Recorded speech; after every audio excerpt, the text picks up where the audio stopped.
వ్యాప్తంగా కూటమి ప్రభుత్వం నిర్వహించేటువంటి గ్రీవెన్స్ కార్యక్రమం ఈరోజు చిలకలూరుపేటలో నిర్వహించడం జరిగింది.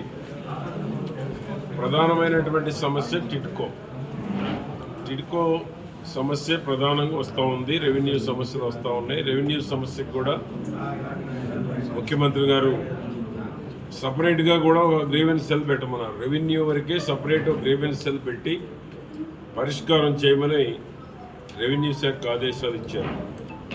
దానివల్ల కొంత రెవెన్యూ ఇచ్చేటువంటి సమస్యలు జగన్ ఏదైతే పాపాలు చేసిపోయాడో రెవెన్యూని సర్వే నంబర్లు రికార్డులు తారుమారు చేసి రాష్ట్రాన్ని గందరగోళంలో పడేశాడు.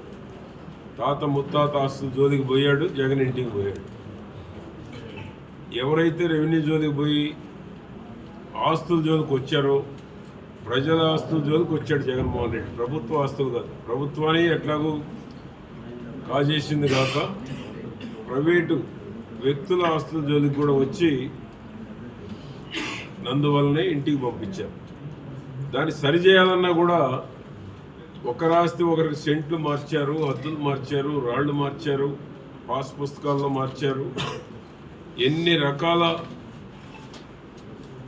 తప్పులు చేయాలనో అన్ని రకాల తప్పులు రెవెన్యూ డిపార్ట్మెంట్ చేత జగన్మోహన్ రెడ్డి ప్రభుత్వం చేయించింది.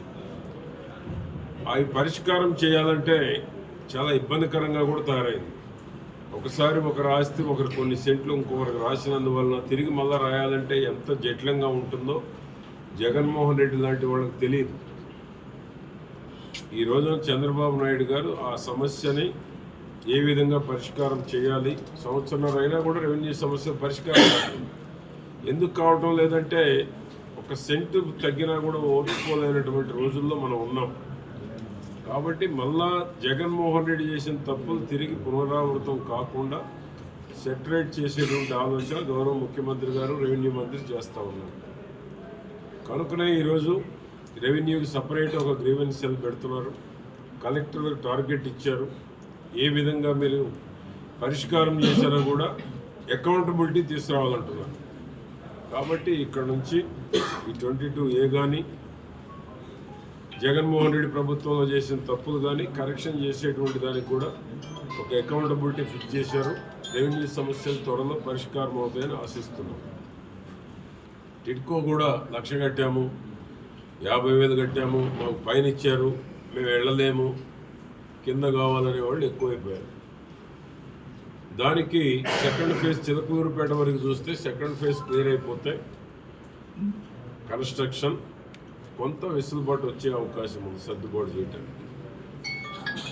ఎందుకంటే ఎలక్ట్రానిక్ రాధీశం కాబట్టి కొన్ని ఇబ్బందులు కూడా వచ్చినాయి. చిలకలూరుపేట రాష్ట్రంలో అత్యధిక గృహప్రవేశాలు చేసినటువంటి నియోజకవర్గం కూడా చిలకలూరుపేట. దాదాపు ఇప్పుడు సుమారు 3,000 ఫ్యామిలీలు చేరినాయి. 4,512 కాను. స్టేట్లో ఫస్ట్లో ఉన్నాం టిడ్కోలో గృహప్రవేశాలు చేయించి. కలెక్టర్తో ఇప్పుడే మాట్లాడారు. రేషను పెన్షన్ కూడా అక్కడే ఒక సచివాలయాన్ని ఏర్పాటు చేసి అక్కడే ఒక రేషన్ డిపోను కూడా పెట్టి టిడ్కో హౌసెస్ ఏదైతే ఉన్నాయో బైఫర్కేట్ చేసి వాళ్ళు ఎక్కడైతే గతంలో ఉన్నారో అక్కడికి వెళ్ళే పని లేకుండా అక్కడే ఏర్పాటు చేస్తున్నాం.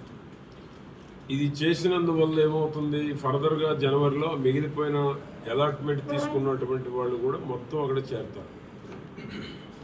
కాబట్టి అది కూడా పరిష్కారం చేశాం. ఈరోజు త్వరలో పెన్షన్, రేషన్ కార్డులు, రేషన్ బియ్యం అక్కడే పంపిణీ చేయడం జరుగుతుంది.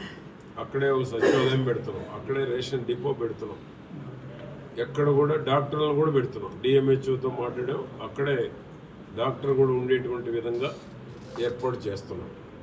టిడ్కో హౌసెస్లో ఉండేటువంటి వాళ్ళకి అన్ని రకాల సౌకర్యాలు జూన్ లోపల చేతి వృత్తుల వాళ్ళకి రూములు కానీ, పిహెచ్సి కానీ, స్కూల్ కానీ నెక్స్ట్ సీజన్కి అన్ని ఏర్పాటు అక్కడ చేయబోతున్నాం.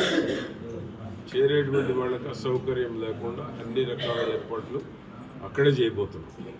దానికి తోడు చిలకలూరుపేటలో గతంలో ఆర్పీలు తప్పు చేశారు, డబ్బులు డ్రా చేశారు.